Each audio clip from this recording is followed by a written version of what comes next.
Hey y'all, welcome to Roots and Refuge Farm. I have a great vlog for you guys to watch today. I just finished editing it and I really like it. I love when a video really captures my farm, and I know that it's one that I'm going to really enjoy watching 5-6 years down the road and remembering it exactly as it was when I filmed it. First, I wanted to make an announcement. So today, the day that you are seeing this video, is April 30th. It's the last day in April. And tomorrow, obviously, is May 1st. So tomorrow starts the official biggest sale of the year for green stalks, the Mother's Day sale, where they have the lowest price of the year on their original 5-tier planters. And you can stack my coupon code ROOTS10. But if you happen to be catching this video the day that it comes out, I want to remind you that through the month of April, Greenstock was running a promotion for my viewers that anybody who used that coupon code ROOTS10, which gets you a discount on any purchase $75 and over, is entered into a giveaway where they're going to be giving away multiple gift cards as well as some grand prize packages of Greenstalks.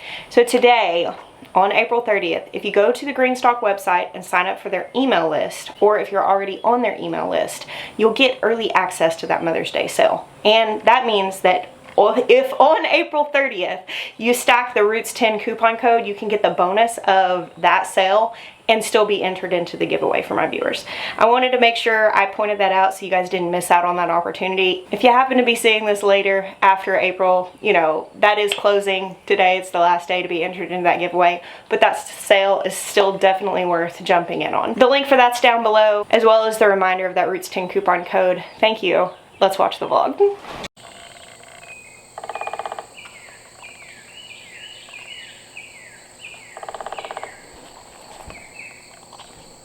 Y'all hear that? There's a woodpecker in there. It's the kind with the red head. I got a glimpse of him. I've seen him before. Or one of them that's here. I just came back to get the shot of that honeysuckle. The light was so pretty. I grabbed my camera to go take some photos, and I got this colander because I really need to harvest the chamomile again. I want to get a few pictures. It's not quite the perfect light, but it's close. I'm going to come out here to the field. Y'all, the other day, I mowed this field to knock down all the yellow flowers. And if you missed it, I just put a video up a few days ago where Jeremiah and I did like a farm tour and kind of compared the footage of when we first moved to our farm, or when we first came to our farm before we'd even moved here, before we'd done any work on it, to where it is now, because we just celebrated the 4-year anniversary of that. He did some drone footage in that video. Actually, I'll just show you. Here's the footage. This is our farm from the air.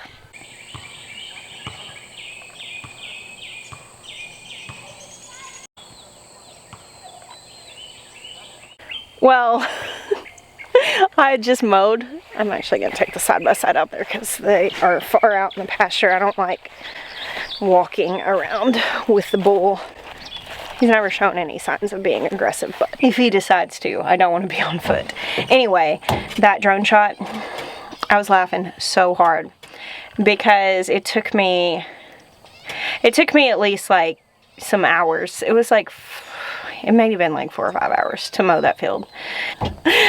Jeremiah, when I came in, I was like sore because I was bouncing in the tractor seat. And he said, oh, there's a thing where you can actually put air underneath the seat. I didn't think to tell you because it was set for him, and he weighs like 100 pounds more than me. So like, I was just like bouncing like crazy on the seat. I didn't know that there was that adjustment. Anyway, he's like, I said, why didn't you tell me? And he's like, honestly, I did not expect for you to stick with it that long. And I was like, I did the whole thing. I was like, granted, at the end, I may have been doing some figure eights and mowing in circles because I'd been going in straight lines. He brings in that drone footage. Like, you can totally see my ADHD mowing lines. Oh, I feel like maybe I should take my pictures here before I go out there. Someone tagged me the other day in the photos that they had taken of, I think it was her granddaughter, and she had heard me talk so much about golden hour that she took them during that time, and she was really pleased with how they turned out. I just feel like golden hour makes photos just magic. When things are just like lightly backlit. I just love focusing on details, like these artichokes.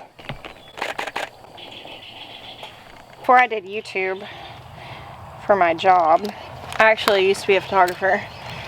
Of course, that industry's changed so much. I learned photography right at the tail end of it being a film thing when I was in high school. I was like always on yearbook and stuff like that. And I got a digital camera like early on. In retrospect, like all my pictures of Jackson were with like such a low quality digital camera that I actually wish I had just taken them with film because I can't do a whole lot with those pictures. But it's been a passion for a really long time.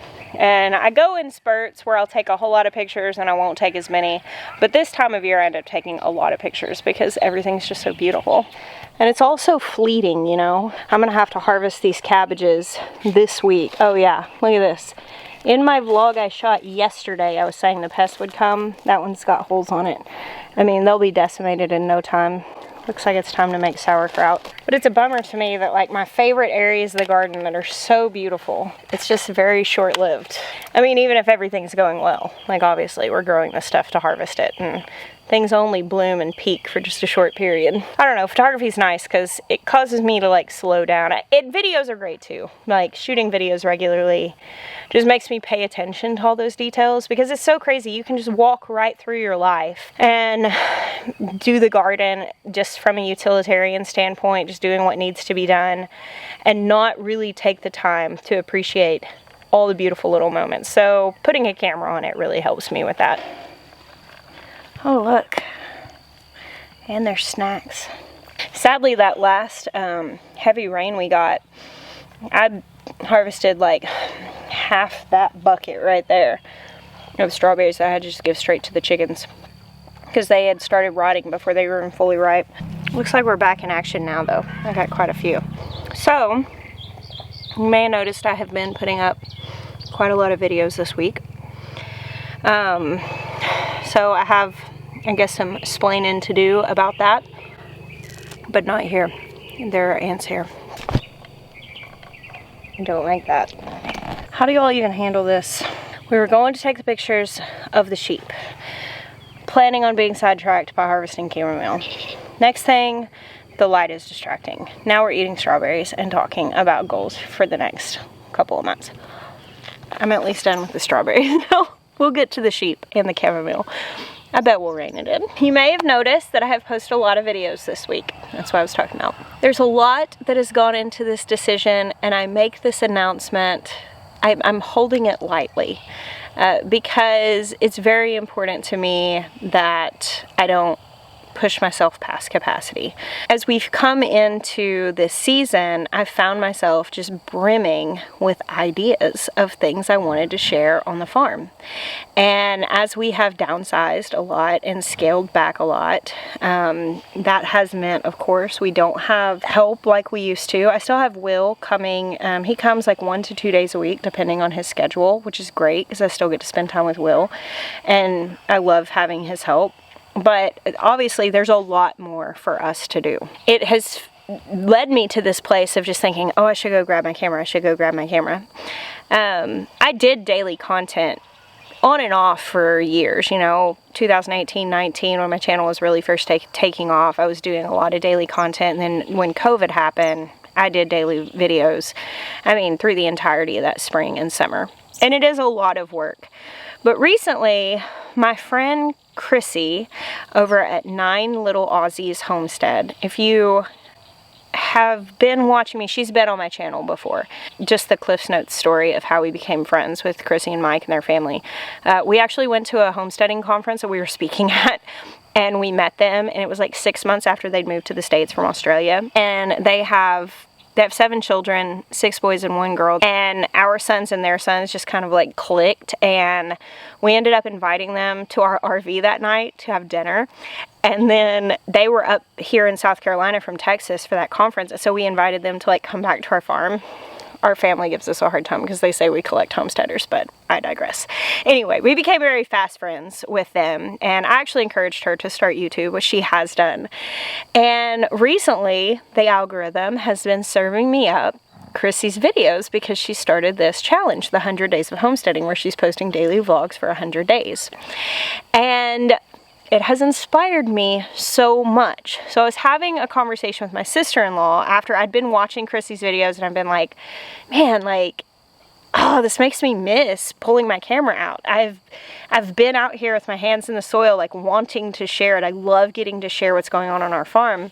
And I've kind of gotten out of the habit of just filming all the things, because in the season I was in with my kids in school and with all these different things, it just wasn't super feasible.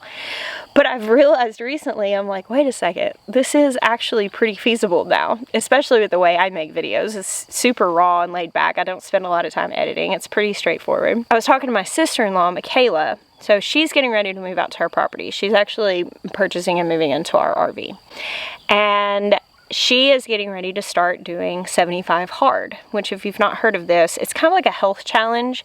And one of the big things that really like reiterates is basically like setting a goal and sticking to it, and showing up for yourself. Michaela is planning on starting 75 hard when she comes out here, and I was telling her about how I have been considering challenging myself to a short period, you know, a defined amount of days. I don't know if I'll do 100 days, but a defined amount of days of posting daily videos. And she was like, Jess, that's like your 75 hard, you know, like just doing a challenge and knowing that it's gonna be, you know, difficult, but showing up and finishing. I brought it to Maya, which I've talked to Maya before about, man, I want to do this hard thing, you know, I want to challenge myself. And he is usually like, simmer down, woman. Like, no, like what you need right now is not another hard thing to do. But I told him, I was like, hey, what do you think about this? What if we did a challenge? And, you know, right now we have Roots and Refuge, and obviously I'm doing the farmer's table too, but what if I posted a video every day for, you know, the next 3 months, for a period, kind of showing our high season, showing the progress of the farm during this time and what we're doing in the kitchen and out and all that stuff, in the garden with the animals. And he said, let me think about it. And he came back and he's like, you know, I think you should do it.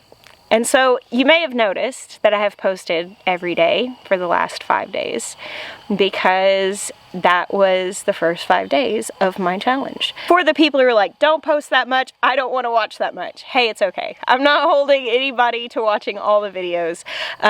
But honestly, this is an investment, because this is going to be something great in the wintertime. I'm looking forward to doing much more regular garden tours this season, sharing the slow progress of this very busy season, sharing what we're doing with the food that we're growing, and honestly, really just documenting this season of having my kids here and really fully being back on my farm. I've been here, but I've been juggling, and I feel like I'm really not juggling anymore. And I know this is a thing that I'm going to be doing, but it really just fits seamlessly with all the other things. And that is the beautiful part of homesteading whenever you have a very home-based life, is that things do fit together so seamlessly. All right, the light is now perfect, and I need to go photograph these sheep. Hey, dude. How dreamy is this pasture? Give me golden hour and I'm happy. I'm not super happy about how fast these yellow flowers are growing. I should have to mow them down one more time, and that will do. What are you doing? You're supposed to stay back so I can take your picture. Why are you so curious? And the sheep are looking pretty raggedy right now. They're losing their winter coats. That was a little bit of my reasoning for like wanting to put them out on the main pasture for a minute. Because there are all the trees out here that they can rub up against, because that's how they shed that winter coat. They're hair sheep. These are St. Croix ewes, so you don't shear them. It doesn't make for the prettiest picture. I was driving home this evening from running into town, and I came over the hill here, and the sun was shining and the sheep are out in the field grazing, and it was just so pretty. I wanted to take a picture of it. Oh, Bocephus. Hey, handsome.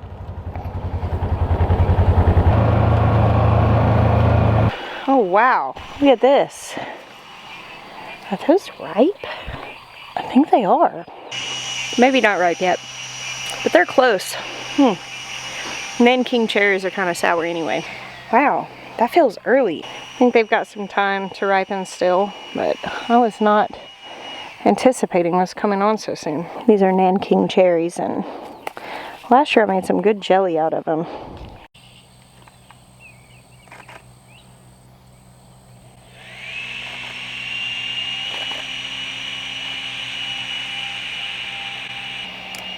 I really probably need to pick more of these than I can tonight. And the morning is actually the best time to pick them, but I'm going to get a little of it done.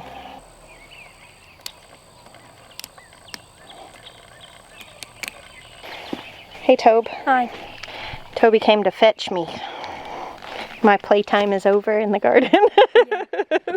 Maya cooks dinner tonight, but we have a show that we watch as a family, and the rule is that nobody can watch it without everybody present. And they're waiting on me to watch it. It's called All Creatures Great and Small. If you've not watched that show, it's on PBS. It's really, really good. It's based off of the books by James Herriot, the veterinarian. It spans like through, I think, like the 30s into the 40s, 1930s, 40s. Anyway, it's really good. You ready to go inside? Yeah. You want to say bye to me? Bye. Oops, not to me. Bye. Yeah. You want to say bye with me to my friends? Thank you guys for hanging out with us today. We bless you until next time. Yeah, we do. We bless you until next time.